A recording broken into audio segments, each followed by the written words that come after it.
everyone. Um, if you've been tuning in the past couple long form videos, you'll know that they're not really edited.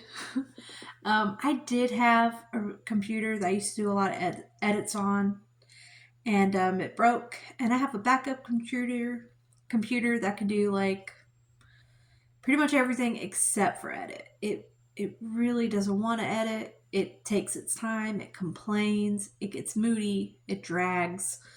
So this is what you're gonna get with these videos. And do I go out and buy a new one? I just haven't felt like it yet because it can do everything else, and I don't want to spend the money yet. I just don't. So sometimes I might not make any sense, but we're gonna roll with it.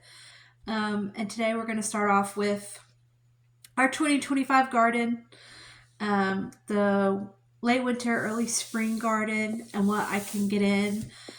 Last year, I kind of stumbled into vegetable gardening again last year. I've done it before a couple times throughout my life, but it hasn't really been a constant thing. I have Venus flytraps and pitcher plants that I mess with every year, and different stuff in my landscape, especially like with native plants. I'm trying to get that going. But the vegetable garden was on a whim. I was at a nursery looking at plants, and I saw midnight snacks and crims and black crims, and I was like, I want that. So I did direct sow last year, but I also had those starts from the nurseries. So, but most of the time I prefer to direct sow. You can direct sow anything. Some people can seem confused by that. That's because most of the time you're taught to sow indoors before you put it outside, especially if you have a short growing season. It's recommended to do that, but you can grow everything from direct sow outside. I definitely can because I have such a long growing season. Some stuff comes a lot later than others because I'm not starting it inside, but I can get away with it because of where I'm at. And where you're at, you probably can get some direct sowing in. I know most people do it for root vegetables, but you can do it for your other vegetables too. You just got to find different varieties that have shorter days. And like, say, tomato, for instance, I know a lot of people think of early girls when they think of tomatoes, so they're not really thinking of the big heirlooms. But if you look, there are heirlooms, are open, especially a lot of more open pollinated ones now that are bigger but come a lot sooner, and they have good taste. Because sometimes also with early ones, you're not expecting taste, but that's starting to become more of a thing now. And so just look and see what you think, because I will do some inside seed starting. Not a lot. I have a small area I can do it in. I have some extra terrariums that I can put grow lights on that will not be covered, so it won't get too much humidity, just the normal amount. That way they're still kind of covered to where my cats can't get to them. So I might do a couple that way and see how it turns out, see if I like it. I do have a garage. It's not insulated, but honestly, I'm still trying to figure out how to organize and what I want to do in there. So most of my gardening is still going to be direct sowing.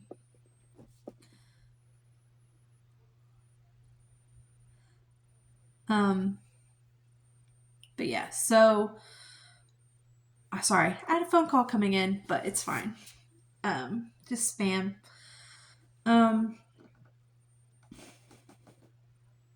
So that's stuff to think about with your gardening. I have some onion starts already going. I do have a purple hardneck garlic variety going. I planted that after I had cold stratified the seeds in the fridge for a couple months. Of a lot of the flowers, and I have put some flower flowers out in the garden already, I do like to do cold stratification already in the pots because I do container gardening. I do like to go ahead and sow my flowers, and then when they pop up, I will slowly take the roots apart and I will transplant them wherever I want them to go. But with the hardneck, I wanted to be sure it had enough coldness, because where I'm at, we mostly have better bulbing with soft neck varieties, but I wanted to try my hand at a hard neck. So on top of that timing where you have the cold, I also have them out here for this winter on top of that. So hopefully I'll get a good bulbing action next year. But talking about cold stratification, I have already sown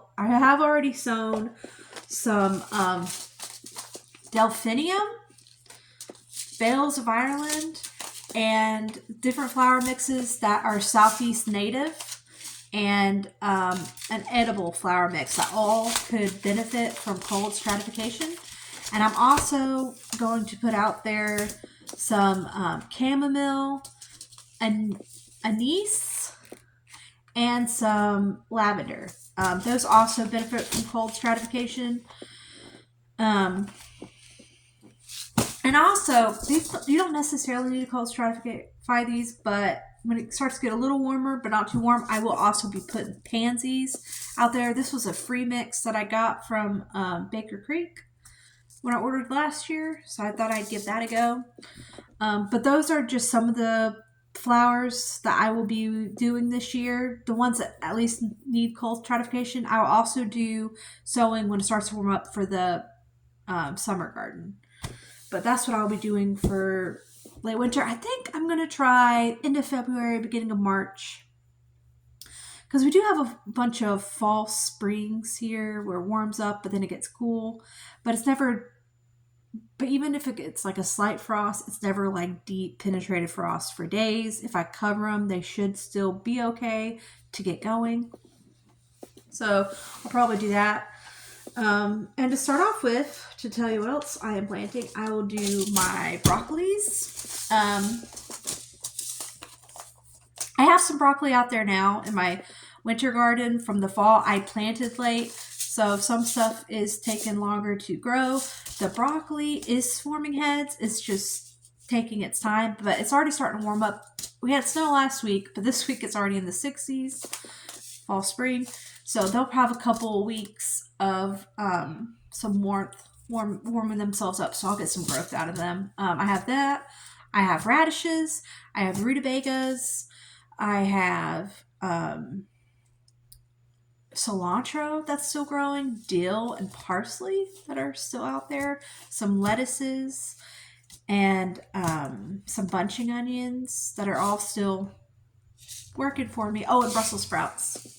So I'll be adding some sprouting broccoli to that after I get those heads. So these will be my next session. So start of my garden. So I have the green sprouting Calabrese broccoli, which is supposed to be tight heads and a lot of side shoots. And then the purple sprouted broccoli, which this will also form heads, but has a lot more sprouting.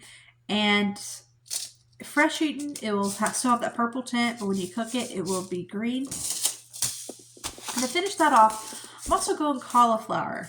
Now, I'm not the biggest fan of cauliflower. I'll eat it, but I don't think it has as much flavor as broccoli. I always gravitate towards broccoli.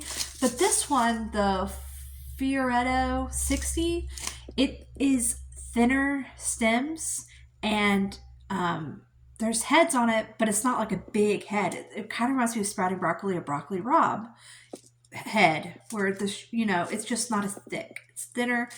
I thought that just looked good. Maybe this will get me on to the cauliflower kick. We shall see, because I've never grown it from seed. And also, if we go to the greens, we can talk about kale. I've never grown kale either. Kale's okay. I'll eat it like a salad when it's been drizzled with vinegar or oils. I do like that because it is not so tender of a green. I'll also do sauteing it. So I was wondering how I would feel about the red Russian kale. It seems to be very popular, so I thought I would give that one a go.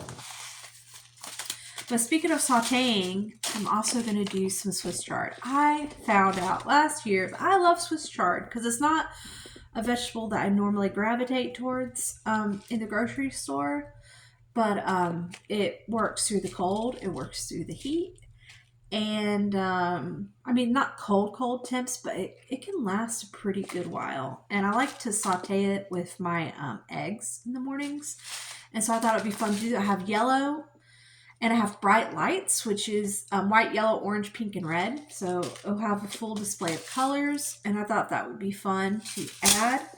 I've definitely enjoyed Swiss chard.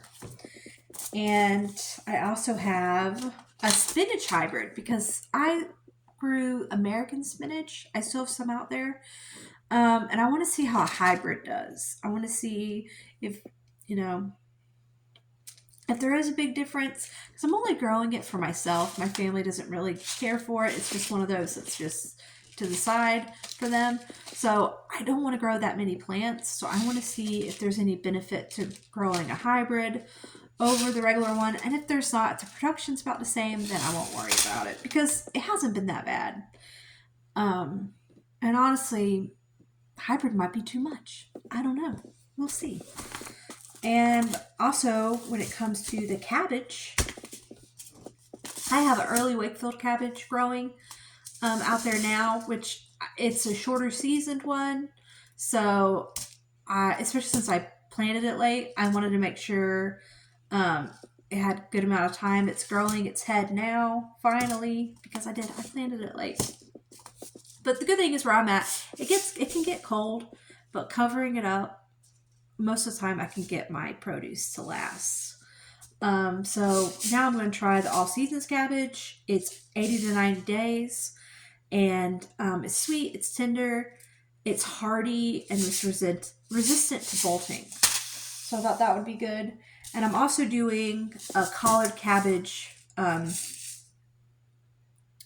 hybrid that was done by Fruition Seeds. They developed it. It's sweet and tender, and it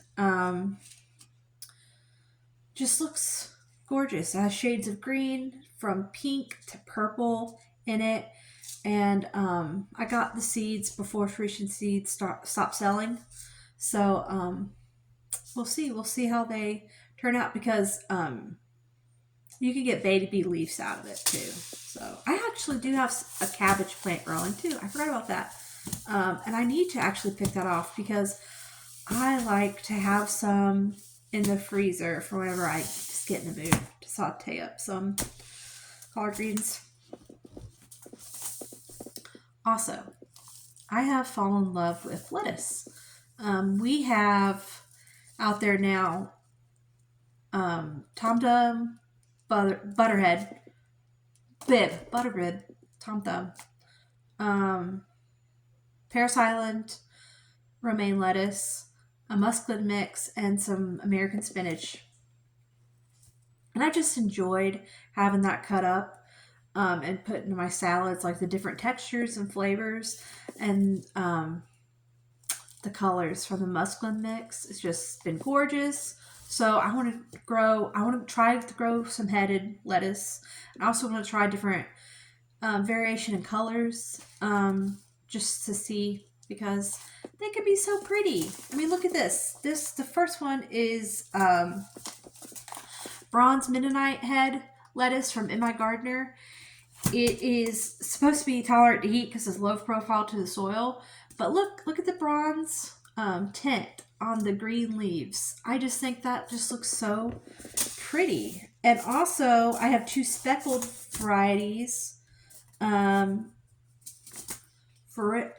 For Ellen Scullis, Australian heirloom boasting rich green leaves speckled with wine red speckles. And also, this one, which just has red speckles on lime green buttery leaves, the speckled Amish butterhead. The heads are so dense with the pink pattern that it looks like a variegated radicchio. So I thought that would be very pretty to add together. And I also did want to have a good romaine head, so I got a Vivian from Fairy Morse. And I'm also, for my two-headed, I got iceberg lettuce, because even though it's not the most nutritional value, it is like one of the best to have in a salad. It's crunchy, it's delicious. Everyone likes iceberg lettuce, so I thought I'd try to get ahead. And also some way ahead butterhead lettuce. They're supposed to be tender, creamy, and compact buttery heads of lettuce. So I thought that would be cool to try. Very excited about it's so funny that I'm getting excited over lettuce, but I am. I just want to see heads of lettuce everywhere in the garden. And since we were talking about onions earlier, since I've already had a start, I'm going to do some more buncheon onions and crystal white wax onion, which would be good to those little pearl onions that you can put in like vinegar and stuff in the fridge. I keep wanting to do that. Or like to put in like a antipasta mix. I just think that would be great. But I did not get much bulbs to form this past. Maybe they're still going, because again, I planted my fall garden late because I was like, it's too hot, and then it was like, now it's too cold. So, and I general sowed, but again, like where I'm at, I can cover it and they last. It just takes longer to grow, that's all. So I'm gonna see if I can get some more. And these are the 3 different buncheon onion mixes I have: the Tokyo Long White, the Red Beard, and the Nubuka Evergreen. I found that these 2 to me, pretty interchangeable, just regular white, but I like seeing the red in there every once in a while. It just adds some prettiness to it. And I'm also doing some celery. Now celery, I did try to seed it, but I did not get any seeds. I'm going to try again with this. Maybe I will try it inside. I don't know what I did wrong with it, but it was also at the time where it's like the birds and the rabbits were attacking the garden. So I just don't know if I just didn't protect it like I should have. So I might try both. I might try to Trex sow again, and I might try to do it inside and see. Because everything else I can get to grow. It was weird I couldn't get the celery to go. So I don't know why. I'll figure it out. And I'm also going to do a leek. Frost Holler, 75 days. It has an onion flavor. I like leeks for like soups and stuff. I thought it would be cool to be able to save, or maybe dehydrate it with like some celery and carrots to have for like a soup mix if I need to. And let me think of roots. Have y'all done radishes? Like roasted them? Have y'all roasted radishes?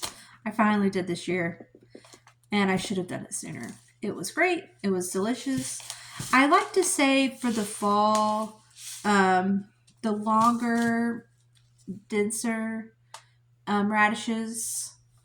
And for the spring, I want to do the small ones that grow very quickly and do a bunch of succession sowings. I don't know why, but to me, the longer, big ones, and some of them do fall into the fall radish category, but that's just how I do it. I do those for fall. They can last longer. And I feel like those aren't as sweet as the small ones, but you get more of the sweetness as they develop in the winter cold. And the little ones grow so fast that even if it starts to warm up, they'll at least be okay for a little while. So for those, I have a Rudolph radish blend, and I have a purple plum radish, which I have not tried the purple plum radish. I'm enjoying all these purples this year, so that'll be fun. And speaking of purples, I have one more radish I'm going to grow, but it's a dragon cell radish. It's the radish that is not underground. It's seed pods above the ground. It's like long, looks like rat tails, and it's purple. And I just think that's really neat. That's just one of those fun things to add. So I'm going to grow that. And I'm also going to do some carrots. I have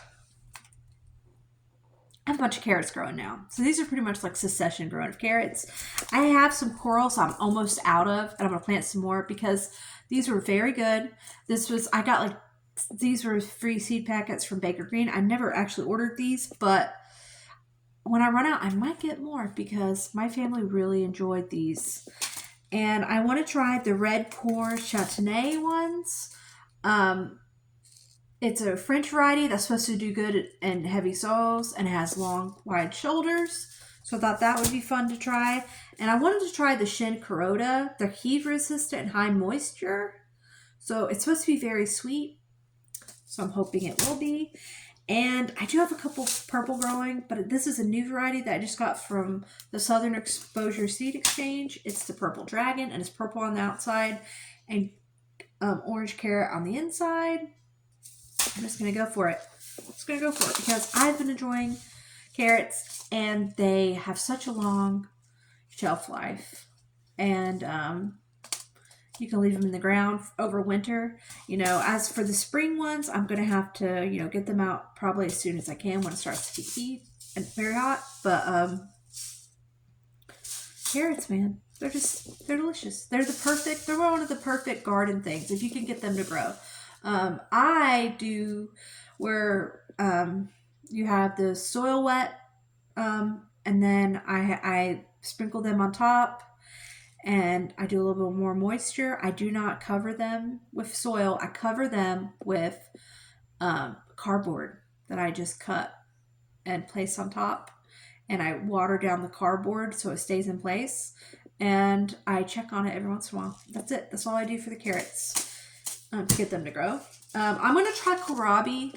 Who was I talking to who said slight apple? It reminds them of apples. I don't know how true that is. Was it one of my aunts? But it used to be one of their favorite plants that they grew in Nebraska. So I want to try a kohlrabi because I've never tried one. I've never grown one, never tried it. It'd be interesting. And I'm doing the American top rutabagas now, so I thought I would give the Laurentian rutabaga a go. I really like rutabagas. I like roasted rutabagas. Just the earthy flavor of them. I really enjoy.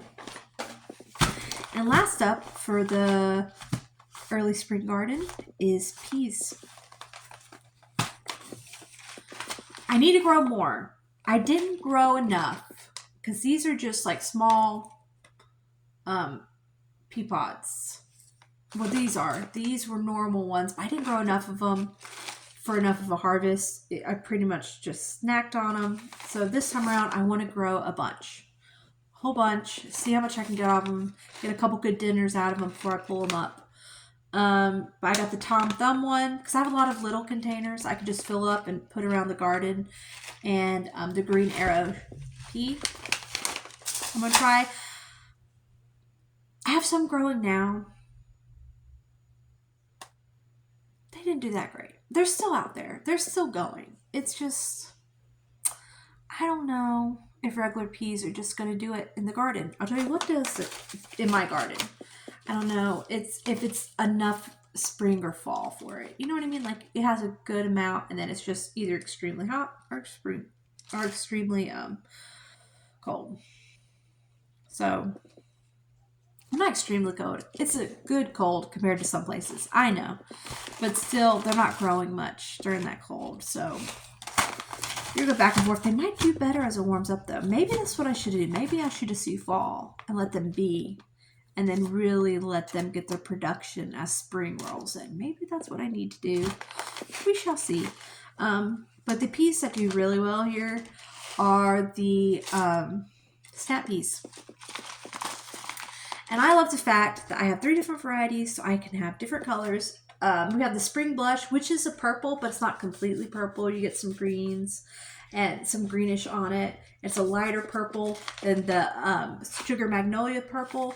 And you also have the regular green. And of course, on these ones, sometimes you'll get green ones, but it's just good variety, and it's very pretty in a bowl, and they're just delicious. They're so good. I'm just so excited. I'm so excited for the garden, for the spring garden. So I will finish doing my flowers outside, and I will start seeds very soon. And I'm going. The good thing is, a lot of these will say they like 70 days. But a lot of these varieties that I picked are the type of thing will grow at like 40, 50 degrees. They just will. They do better when it's a lot warmer, but they get going and they're ready to go. And if they're already accustomed to the weather outside, it works. It just does. So definitely think about, because I know the summer garden is very, so much goes into the summer garden. A lot of the summer garden is longer growing stuff that you need in the heat of it. And I just like the winter, early spring garden because I can, gets me excited to keep it going. Because if I just focus on summer, which I have in the past, I get so frustrated if something goes wrong because it's like, this was it. This was the end. This is all I could do.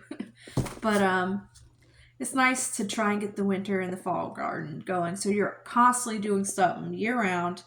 And if I'm able to double the productivity, it would just feel like a good accomplishment. But thank you guys for watching. I will be doing a tomato garden. I'm going to be going over my tomato garden. I have 130 varieties. That need to dwindle down.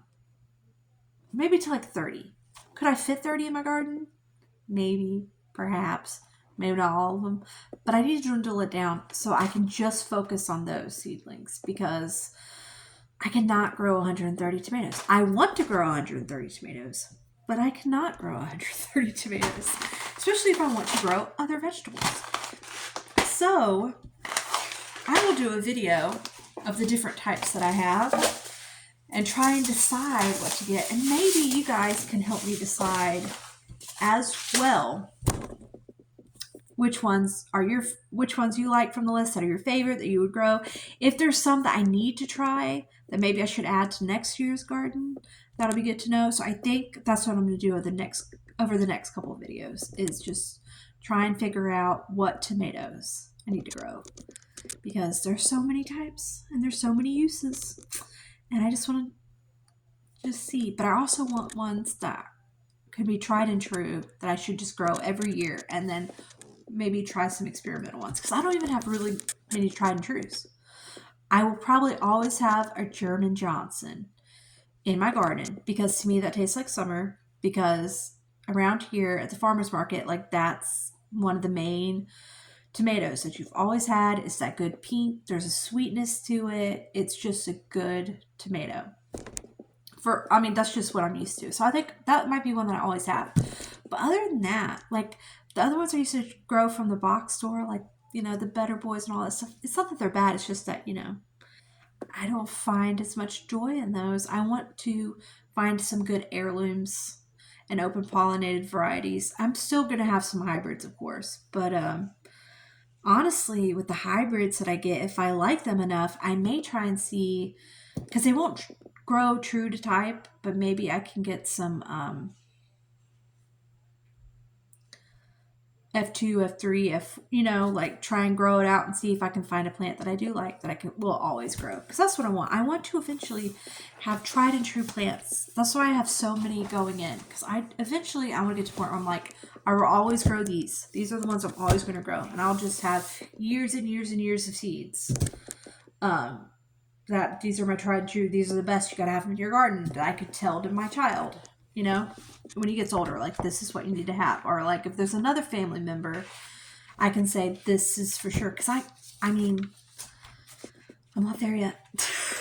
Not there yet. But thank you guys for watching. Let me know your plans for your winter, early spring garden.